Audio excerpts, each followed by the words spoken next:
Steven, do you even know where the Bengals play? Cincinnati. Okay. The joke, Gene, is I found this hat on the ground and took it home and washed it, and now it's my hat. So Hey, listen, reduce, reuse, recycle. exactly. And the worst part is I had a Charizard hat I bought at Microplay in grade 6, and it was also, there was a big Charizard here and it was orange at the top, and I was just walking around and lost it one day. And then like a week later I found this I saw the top of the hat and I was like, oh my god, it's my hat. And I picked it up and I was like, Bengals, whatever, my hat now.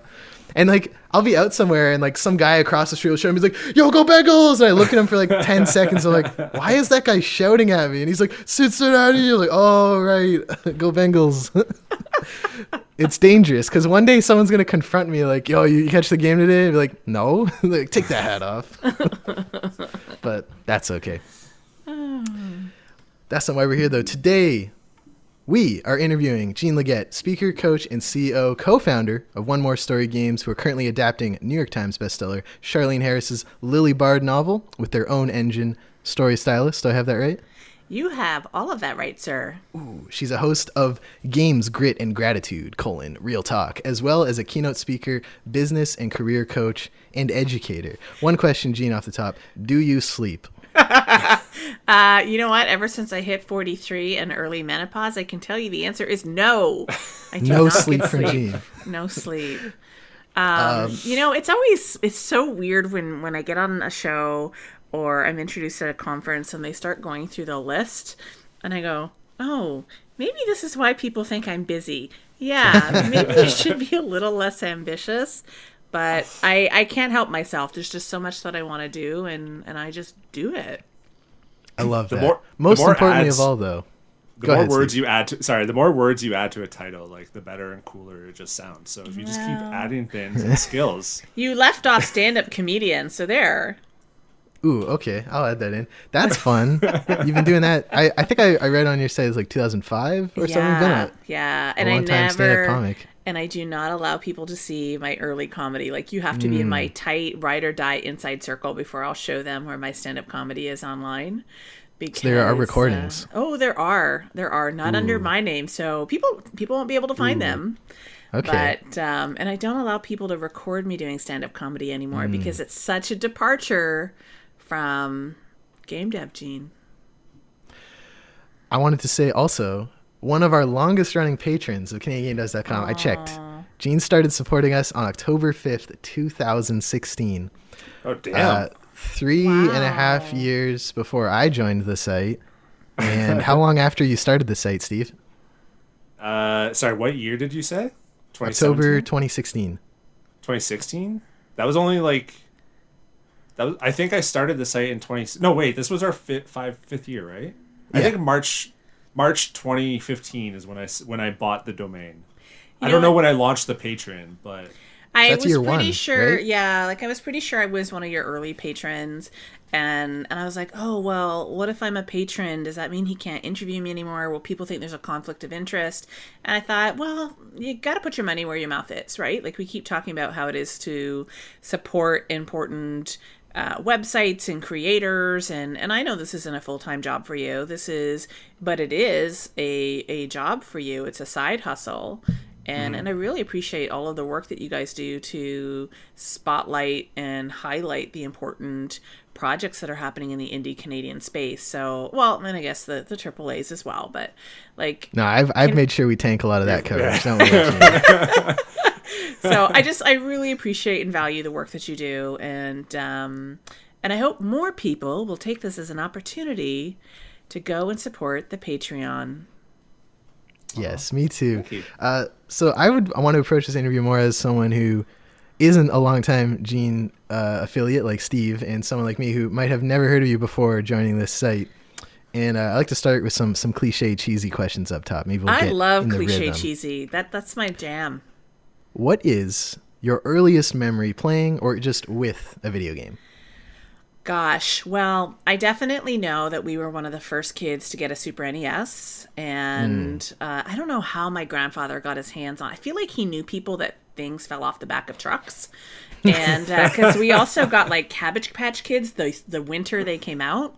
So if you all remember Cabbage Patch Kids, it's like that's a really hard get. But yeah, we had an NES when it first came out, and my sister and I, of course, played the requisite Mario and Duck Hunt. But for me, the place that I went to my zen was Tetris. Like, you could start me on the top level, as fast as speed, and I would just sit there for like 4 hours mesmerized, just like playing the same level, like the same game. I wouldn't die. And I think if that gene existed now, I probably would be a competitive esports Tetris player. But I love that. It never occurred to me as a kid that I might be able to like make a game or compete or anything like that, because that just wasn't in my periphery at all. But I was actually reading like about one of the first esports champions in quotes at like Atari in like the late 70s, early 80s was a little girl from somewhere in the northeastern US who just got really good at Breakout, and you had to submit your times, and she got sent there and just won. And like that's a often forgot piece of esports history. It's like one of the first champs ever. Yeah. I mean, it's I have fond memories of playing Paperboy. I don't know if people will remember Paperboy, but that was like, I do not. It's too before your time, Stephen. Stefan. Steven's. I remember Paperboy and Duck Hunt. Yeah, right. Steven's like the little pixel, and then you would be riding your bike down the street, and you would have to like throw your paper at the places that had your paper route, and then you could smash the windows of houses that you didn't have deliveries to, and you would get points. You got to dodge the dogs and cars and stuff like that. That's right. Yeah, and also it was a nice game. I recognize this. And then the only time my sister and I got along very rarely, but the one time that we did was when we were playing Contra cooperatively. We were really, really good at Contra. Because it's co-op, right? Yeah. Okay. I played the spiritual successor Cuphead, but not the original. Love it. So you had the NES as a kid. You played Contra with your sister. You got really into Tetris. What was the moment in your life you decided, hey, I want to make games? You know, that actually didn't come until 2013, 14, honestly, because so if you listen to my podcast, you'll hear I've been giving keynote talks about my experience in the games industry for the last 7+ years with my husband, Blair, who's the other part of One More Story Games. And, you know, I had I'll play games. I play games with him. I really love board games more than I love video games. You can all hate on me for that, whatever. No hate. And after a near-death experience on his part, when we were living in Texas, he was working for Zynga. We decided to come back to Canada and start up our own studio in Barrie, of all places. And he was doing his thing. And I thought, well, I'm going to do my stand-up comedy. I'm going to do my life coaching, my laughter yoga classes. And it just made really clear that we would make an amazing team as a hacker and a hustler. So 2 guesses as to which one I am. But hustler. There you go. You didn't even need that. You just knew. So that's how I got into games, is like literally starting up a studio is how I got into this. The studio is called One More Story Games, and there are a lot more than one more. How many games have you guys released at this point? Oh, we've released how many are on our website right now, because we've removed stuff. We've parted ways with some of our creators. You know, stuff ages out and whatnot. So currently on our website, we have a 1-hour demo of an adaptation that we're working on with Charlene Harris that has taken forever, sadly. Hopefully that will come out next year. Please God, please God, please God. And we have a couple of Canada Game Dev award-winning games on there. So Danielle's Inferno, which is still up there, and Hard Vacuum Lullaby.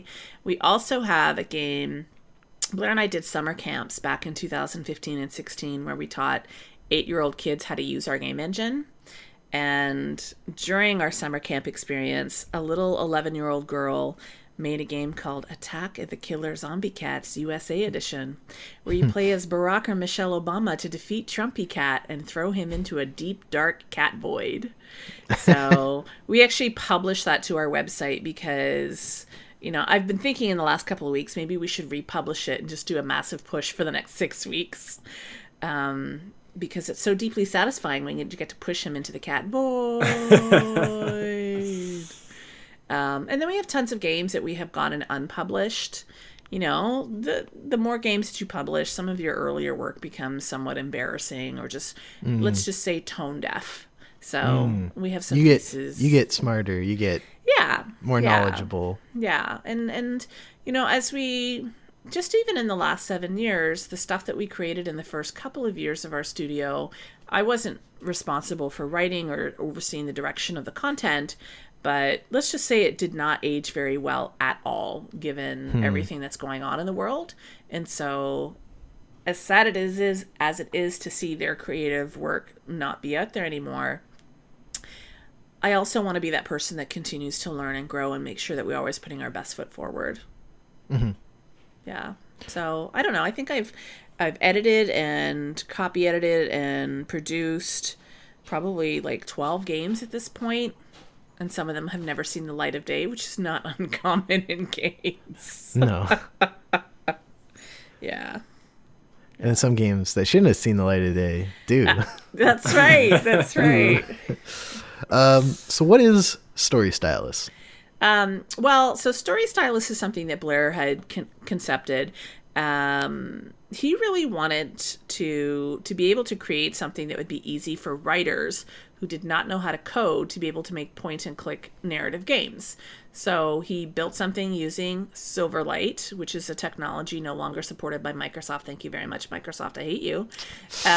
So we built the back end of the game engine in Silverlight, and the front end of it, which actually publishes our games, publishes using Flash, which is no longer going to be supported in the next 6 weeks. Thanks a lot, everybody. I hate you too.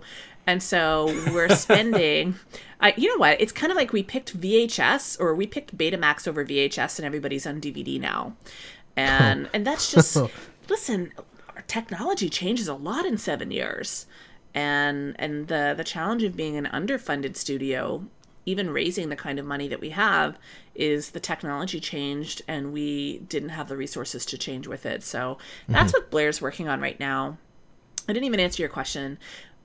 We've broken down the elements of game storytelling into little bricks, you know, people, places, conversations, events, items, and the interlocking pieces. And people can create an interactive point-and-click game using Lua script. And like I said, it's so easy. We've taught 8-year-olds how to do it in private classes. So it's more visual scripting rather than code. It's code. It's code. Okay. Yeah. Why make an engine? What was the need you identified? I just talked to a few people who have attempted engines, and it sounds like a monumental task and pretty miserable. Yeah, sounds awful. Wow, you just like summed up our experience in a nutshell.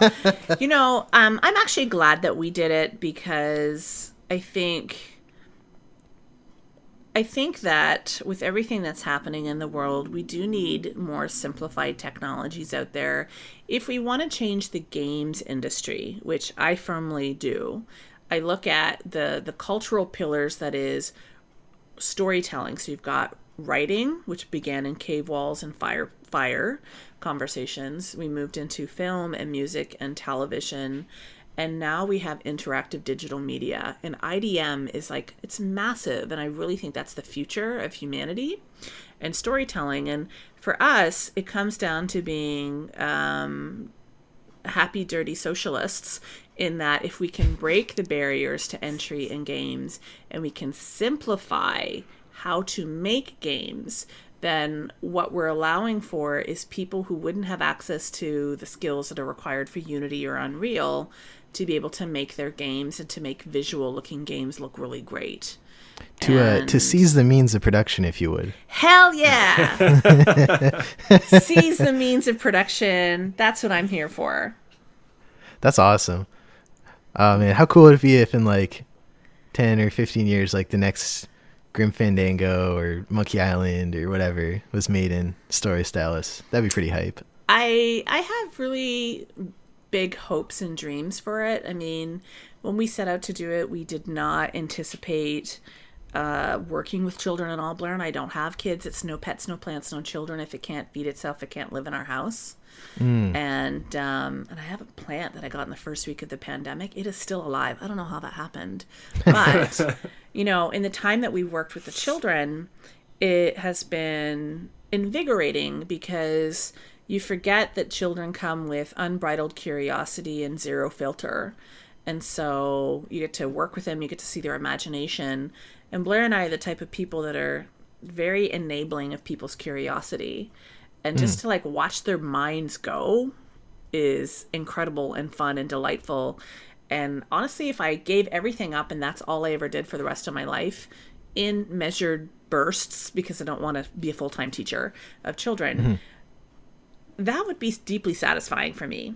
Because we still have kids from 3-4 years ago who reach out to us to say, I'm a coder because of you. Right? Like a 13-year-old girl, my God, is 18 now. Oh, how did that happen? And is studying programming in school. And her trajectory of her life is completely different because she got a scholarship to come to our camp. That's so awesome. So freaking cool. I love it. Part of that, I think, is, as you mentioned earlier, you want to change the gaming scene. And I'm wondering, what do you see as the biggest difference, even in the Canadian gaming scene you're a part of, since you joined in 2014 to 2020? You know, it's super interesting because Stephen knows that I do quite a bit of travel around the world. I've been invited to come and speak in Germany and Poland, Australia, and New Zealand, and in the States as well. And so I've got a growing sense of the scene of indie game dev around the world. And I don't know, I still feel like the Canadian scene is disjointed in a way. I feel like we have like bubbles. So I don't know anything that's happening in Vancouver, really. I don't really know what's happening in Toronto because I've never once felt like I was part of the cool Toronto Kids Club. And maybe somebody from Toronto's like, well, I don't know what she's talking about. I've never once been invited to speak in Toronto. Literally, people will fly me around the planet to have me come and speak. I've not been invited to speak in Toronto. And yeah, you can hear the little bit of sadness in my voice, but that's okay. When I look at like the Australian games communities, I see what a tight-knit community they are. When an Australian or a New Zealand game comes out, it's all hands on board. People are pushing and pimping that game out because when one team wins, we all win. And that's why I'm a patron of what you do, is because you're constantly doing the work of pushing us together and promoting us up. And I really appreciate that. I wish we did that more in Canada. Like, I look across the pond, I look at the UK games industry, and I see them having these awards and these nominations, and I think, is their industry that much bigger than ours? That they have dedicated resources to have these galas and BAFTAs, and I don't know. I think there's a little bit of a Canadian inferiority complex, especially being next to the Americans. Yeah, I would second that. Yeah, I don't know. I've thought about... Oh, go ahead, Steve. I was just going to say, like, I've thought of that a couple times, and I always... Like, there's probably other reasons for it, but I always thought of, like, the size of Canada to be a problem with that. Geographically. Geographically, yeah. And, like... Vancouver to Halifax is, like, 2 Europes. Yeah, and it's like 6 time zones away or whatever. And so even something like... Good point. Yeah, even like something like a digital game jam would just be hard to coordinate because it's like 7 hours difference. And so, but even outside of the game dev industry, there's still that like bitter rivalness of like people in Vancouver hate Toronto and people in Toronto hate Vancouver type of thing. And Quebec hates everyone. And Quebec doesn't even want to be part of the country. Steven hates Quebec. Atlantic Canada is just kind of just their political landscape. Atlantic Canada's just kind of chilling out there. We survived. We're our own bubble. We got through this relatively unscathed. I don't know if you guys remember this, but last year when Blair and I had a life hiccup, we'll call it that, our idiot landlord was busted for having 2 illegal units in his house, and he could only have one, so he kicked us out. I was like, gee, thanks. So I took that as an opportunity and a sign from the universe we should finally leave Barrie. And we threw everything into a storage unit and threw the rest in our car. And we were homeless for 2 months. And we couch surfed and we did hashtag, I think it was hashtag epic nomad OMSG adventure or some crazy thing like that. I want to find that hashtag. Oh my gosh. And so we did a tour of Eastern United States and then into Eastern Canada. And we did speaking engagements the whole way through. We didn't talk about being homeless because I didn't want anybody to know our business. And yeah, we were checking out the game dev scene in all Eastern Canada. We stopped and had engagements in New Brunswick and Nova Scotia.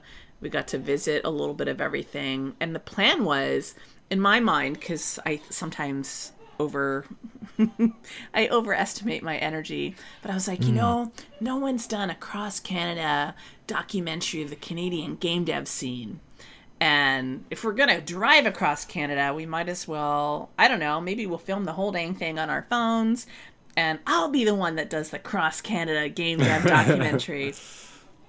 And it didn't work out because I was exhausted. My dad was also dying and we were homeless. And it's just like, it's a lot, Jean, but I would really love to see our country's game dev scene become a little bit more cohesive and intentional in bringing us all together. And I've seen some recent conferences of organizations trying to bring us together, and that's really great.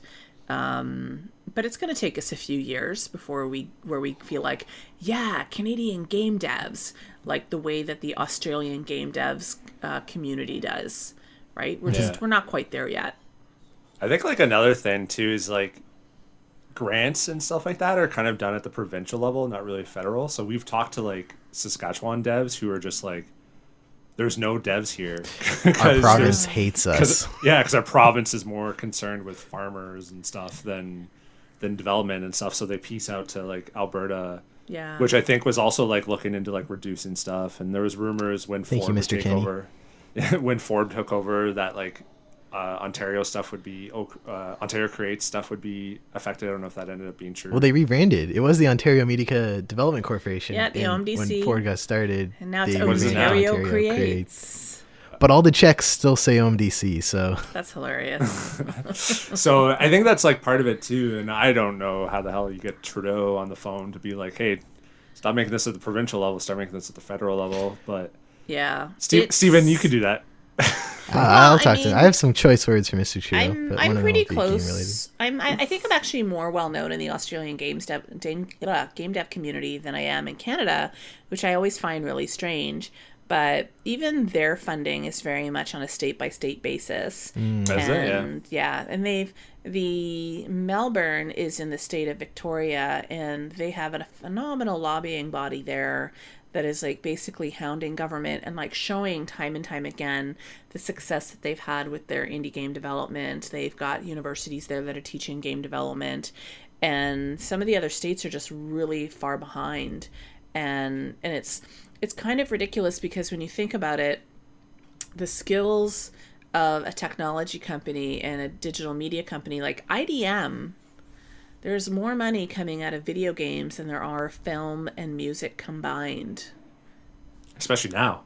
Right? It's insane.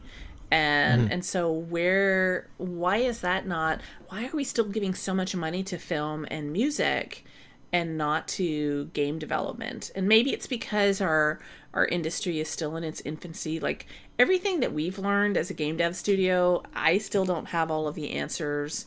We learned on the fly. God, I wish I knew what I knew now 7 years ago. I still make mistakes, but that's the thing, right? Like they've been making movies and whatnot for like 100 years, and we've been making video games for like 40, like 40, and 30, I wouldn't whatever. And even then, like let's say the early 90s and stuff is really when it started to pick up with like PlayStation and stuff kicking in, but it's still. Even then, in those early days with Nintendo and Sony and stuff, those were Japanese companies. So maybe even just like the North American video game scene didn't really start to like really get huge until the late 90s and early 2000s and stuff. So, and you also get this whole thing where so many people out there, they're like, I want to make games and I want to be famous. And I always do the Mickey Mouse voice when I do that, because it's so, it's like, the thing that I try to remind people is, great, you want to make games, or do you want to make a business of making games? Because those are two different things. One is you are making a game. You are doing the coding, the art, the audio, the programming, the community management, like all of the pieces of the game making. But then there's also project management and human resources and investor relations, marketing, sales, and all of those other things. And people are like, what? I just wanted to make games. I'm like, then what you really want to do is have a great hobby that might make you some money. And so what I'm seeing now is more incubators are being created, not fast enough in my opinion, but at least there are people out there that are giving advice on how to run the business of making games, which is what we sorely need, not just in Canada, but industry-wide. You kind of answered this a couple minutes ago, but I am curious what you want to see. If you get one top of Jean Leggett's must-have from the Canadian game scene in the next future, what's the number one item on that list? For the Canadian game dev scene? Wow. Wow. I think it would be fantastic if we had centralized resources and assets, sort of like a game dev biz school, because that is one of the biggest things that is missing. And I would want to make sure that we are very focused on bringing marginalized voices into that, because we have a lot of people who have backgrounds that wouldn't even consider making a game because they feel like it's, oftentimes making game is for privileged people. And I talk a lot about privilege in my podcast, so I won't dive into it here. So that's a really big thing. I would love to see a properly vetted list of reputable consultants, because I have hired some consultants from the Canadian game development scene that have been less than scrupulous and have gone on to injure other companies, which I won't get into on this podcast, but better believe it's coming up in mine. And so when we look at our industry and as it starts to mature and we have more and more of these consultants coming out, it's troubling to me that we don't have a way to vet and or censure people who are doing shoddy work, right? So I'd like to see a really nice business repository of ethical people in our industry. I would like to see that too. I mean, it's funny because we're sort of working on something like that. We should talk after this. We should talk after this. We can at least we'll tell you what we're like thinking, because other people have reached out to us, because it's something that's been discussed. Because we have the freelancers section, right? So if you're like an artist and you have an idea and you want a programmer or whatever like that, then you can go to that page, or we do that in our Discord as well. If people. What's that channel called? It's just like looking to collab. Yeah. But now the next step is sort of like, you got the people to make the games, but then like you said, it's all about the sales, the HR, the project management, the planning of it, the gain funding, all that crap that you don't really think about when you're running like a business and making games. So we're out. So hooray. We're already kind of we've had some accountants reach out, a lawyer looking to get into games specifically, and yes, we're looking at some sort of resource that way, which might I don't know if we would have we should probably develop some sort of ethical criteria, as you're mentioning, other than they emailed us and we put them on the website. Yeah, maybe some testimonials, maybe talking and interviewing some of their clients. I would gladly put my name on the resource list. I mean, I don't know if you folks have paid attention. I've become quite the resume whisperer this year, and I've done over 150 game developer resumes, which is insane. That's a lot. Which by the way, you tweet out every now and then saying that I'm sorry. I mean, like, follow you on Twitter because you've offered to do it a few times, if I recall, like for free or just to Yeah, help I out. try and do pro bono once a month. I was a little bit burned out last month, but I Yeah. mean, just in pro bono alone in the last 4 months, I usually take on anywhere from 5 to 10 pro bono clients because, you know, when I'm not burned out, I want to make sure that I'm giving back and helping marginalized voices from countries that aren't Western countries. And because a single mom in Mexico City is not going to have the same resources as somebody who lives in Pittsburgh.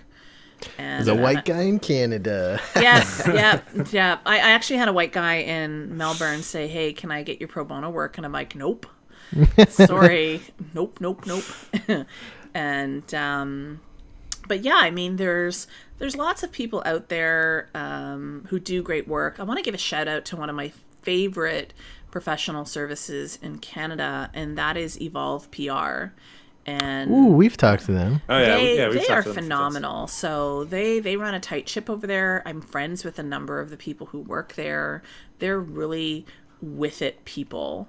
And so it's quite the pleasure for me to see how well that they're doing as a services firm. Yeah, I really like their approach to be very professional and having the biggest challenges that I've ever had in running the studio, because when you're an employee, somebody else is the boss and you're not having to worry about how things are, if objectives are being met by deliverables and contractors and things like that. But when you're running a studio, that's a lesson that you need to learn right off the bat. And when you work with shady consultants who take your money and don't deliver, or worse yet, in our case, extort us, you know, it kind of leaves a bad taste in your mouth, and you really want to make sure that other people don't fall for the same scam. So that's one of my big things, is making sure that indies have the resources that they need, and that they can learn from the positive and negative experiences of people who've come before them. Well, as Steven mentioned, you're one of our longest patrons, so we'll get on that right away. We'll start working on it right away for you. Oh, love it. I'm still waiting for my hoodie, but you know, no hurry. Steve, where's the hoodie? Sorry, I thought I DM'd you. I had the inventory wrong. I couldn't find the size that you requested. It's okay. Give it to a kid. Give it to a kid, Well, because like it's gonna mean so much more to some kid in middle school. Give it to a girl a girl in middle school or high school. You should tweet that out. I will totally be all over that. We did the step before it, which is just donated it to a clothing shelter. That's awesome. We kept a few, and then like I was cleaning out like our closet yesterday. Found some more. Yeah, I was just like, I can't have this shit in my house anymore because it's like too much, and so then I just threw it in the car and I just dumped it off at like a local clothing shelter, because I'm like, these are like good things, and I already like, not that this should matter when you're donating, but like from a business standpoint, I already like made my money and profit off it, so everything else was like, that's why I was just giving it away to patrons, because I was like, I don't want this stuff, and then eventually I was just like, you know what, I'm just gonna give this to people, but we should have done like a girls' code camp or something. I totally think that the next time you have extra merch, and this is for anybody that's listening, is why not use that as an opportunity to say, hey, do some fan art of our logo, or do a 15-second clip telling us about one of your favorite games. And that way we get kids excited too, because I think it's wonderful that you donated that to a homeless shelter, and they definitely need it. Especially the sweaters around this time of year too. Yeah. So that's really fantastic. I just, you know, everything that's happening in the world, especially in the games industry, like yesterday was the Ubisoft incident, I think we'll call it. The Montreal thing? Yeah, and like, how insane is that? And we still don't quite know what all that was. Was it doxing? It was not a hostage situation, but there was like an imminent threat, or the pretense of an imminent threat. Yeah. And like, I just don't understand this industry. I love the people in the industry for the most part. I'm gobsmacked by the entitlement of our customers. Gamers are the worst. Oh, gamers are terrible. That's why. So you asked me why we built our game engine. I built our game engine to make games for readers, right? Like, get me away from gamers.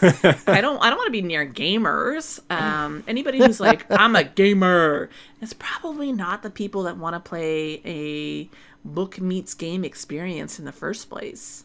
So yeah. I want you're not tapping into that Call of Duty crowd. I'm sorry. No. The Call of Duty crowd.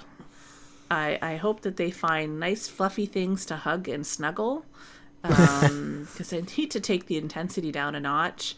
And I'm looking to attract a different crowd. I think that's the other thing that I really love about IDM is, when we call it video games, people have a very fixed idea of what that sounds like, what that means, who the target audience is. They go immediately to that 17-year-old pimple-faced boy in the basement, which has questionable odors coming from it, and lots of leftover pizza cardboard boxes. It's like, that's not gamers. Gamers are, the average age of a gamer is 35. The average age of a female gamer is 43. Yeah. This is what we're talking about. The majority of gamers are women now. Hell yeah. Quote unquote, like people who play But, games. gamers, the dude bros, they want to constantly gatekeep us, and they're like, well, it doesn't count if you play on your mobile. It's like, dude, do you know why I play on my mobile? I play on my mobile because for 40 hours a week, I'm making games or doing something games adjacent. What are you doing 40 hours a week? You're playing your games. I play on mobile because you're on consoles. So I don't know. I'm looking forward to the range of how we use IDM to expand our experience and understanding of the world. If you look at earlier this year was asked to judge for the Canadian Screen Award, so I was on the jury. Probably shouldn't say this, but I'm proud of it. I was on the jury for Best Narrative. And there were some really formidable games that were finalists for this. And it's incredible, the Compulsion Studios had 2 out of the 3 finalists in that category, the We Happy Few DLC. Really fantastic. And I also really loved the game called East of the Rockies, which was about Japanese internment camps in Canada. Which I didn't even know that existed. I thought that was just an American thing. What was the game called? Oh, yeah, it was in Vancouver, wasn't it? Yeah. No, it was East of the Rockies, Steve. Yeah. Weren't you listening? Yeah. It was on the other side of the Rockies. What was the game called, sorry? It was called East of the Rockies. I see. East of the Rockies. And, it was about Japanese internment camps. And it was just so powerful. And I just think about all of the history that we could experience in interactive media that might engage people who are reluctant readers, or using interactive media for teaching and training. And imagine being able to, maybe 5 or 10 years in the future in biology class, instead of dissecting real little piggies, fetal pigs, to understand biology, we get to do that in VR. Right? Like, what kinds of things are going to be available to us as a result of us expanding our industry, which is why we need to get more money in there. So that, a lot of studios are going to fail. We already know that, right? 50% of restaurants fail. We still keep giving them bank loans. I don't see people giving loans to game studios, but nope. We gave Air Canada and Bombardier like $2 or $3 billion. Yeah, so they can just throw it in a jet engine and watch it fly at the other side. A lot of these companies, they fail. But it's in the failure and in the learning that advances our technologies. Great things have happened in technology because of failure. And even if you look at the VR industry right now, it's slow on the uptick because the accessibility for consumers is not quite there. But the people that are in that space are learning what they need to learn for that second, third wave, because I think we're actually in the third wave of VR, or this is the second wave of VR, and so there's a lot to learn, and we shouldn't expect everything to be instantaneous, right? Just because you know how to make a game in Unity doesn't mean it's going to be a hit. But what can you learn from those first 2-3 games that you can apply to your third game? My professor always told me you had 100 bad games to get out of you before you made someone that might be interesting to someone. Get cracking. Yeah. You touched on it a little bit before, but I'm always curious, and this is something I've asked in every interview we've done here on the site. What's one thing you wish you knew at the start of your time making games that you know now? If you could travel back to Jean sitting down at the computer for the first time and say one thing, what would it be? Oh, God. There's so many things I'd want to tell her. Watch out for your landlord in Barrie. Well, no, there's other people I'd watch out for, but if I could say two things. Okay. One is trust your instincts. The second thing would be don't ever take more than you can chew. Right? If we had, instead of going after this big lumbering project, which I love this project, but I mean, we've been in production on this game for 3 years, although stalled for the last year and a half. You know, we could have pushed out 2 games a year by now. And with each successive game, you learn more and more. And so we could have learned so many lessons by now. And I think the last thing, so that's 3. The third one would be, if money is your objective, like if building a sustainable studio is your objective, you need to think about money in the beginning. How are you going to monetize? And we were so focused on making art, we weren't focused on making money. And there's nothing wrong with focusing on art, but if you want to have a sustainable studio, you really have to have a plan to make it a business. And we didn't start with that in mind. Excellent. That was all my questions, Steve. You got any further questions, Steve? No, I mean, it's just awesome to like hear you and see you and stuff like that. Well, it's not in person, but no, I think we've pretty much covered it. But I think I was just thinking about this. I think you're the first audio interviewee like twice that we've done twice or whatever. Because we've interviewed Megan. I forget her last name. Byrne. Byrne. Yeah, I interviewed Megan Byrne when we were Toronto Game Devs, but just as like a written one or whatever. Yeah. And then Steven did an audio one, but I think you're the first like audio double feature, I guess, or whatever. Returning champion. Returning champion. Well, you know, it's I appreciate your having me back on the show, and I wish I had a game to hustle, but I mean, the sad thing is, in 6 weeks' time, so when the clock strikes midnight on December 31st, and as soon as Flash is disabled across the world, I'm going to cry. Our site is not going to be playable for a couple of months until we get the Unity front end all set up. So if you want to go and play some really cool games, we actually made Danielle's Inferno a Canada Game Dev #1 PC game of the year in 2017. There you go. It's been free, and it's a 2.5 to 5 hour, depending on how you play, romp through the bowels of hell, and it is funny as bleep. I like funny. Excellent. There was one on there that I haven't played yet. I was just which one? What's the URL so everyone has it? And I'll put it in the show notes too. Well, the easiest one to remember is bookmeetsgame.com. Bookmeetsgame.com. Or onemorestorygames.com. onemorestorygames.com. And where can people find you, Jean, on the internet if they wish to do so? Oh, and I my wish gosh. they should do so as well. If you want to find me, you can head on over to Twitter. I am on Twitter way too much. My handle is @Jean Leggett. And I would highly recommend, if you're going to follow me, that you turn off the retweet button, because I am on that. I like to promote and amplify a lot of people's projects. And if you're looking for an insightful Brene Brown meets game dev, this is not me saying this, but other people have said that I've got that Brene Brown of game dev vibe going on, then the Twitter handle for that is G3RealTalk.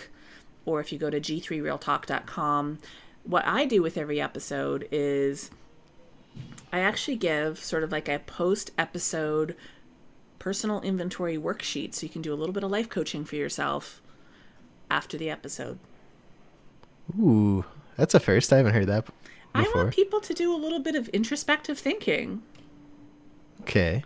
Yeah. I like that. Why, thank you. I'm going to give that a download this week, and you should too, dear listener.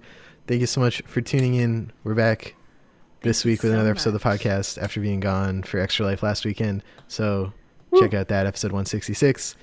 Thank you, Jean. Thank you, Steve. And thank you, listener, for being here. Be sure to subscribe if you want more wonderful interviews like this, as well as our weekly show. And until next time. And go contribute to their Patreon. They're amazing. Oh, yes. Thank you. Patreon.com/Canadian Game Devs. Toodles. Toodles. Bye.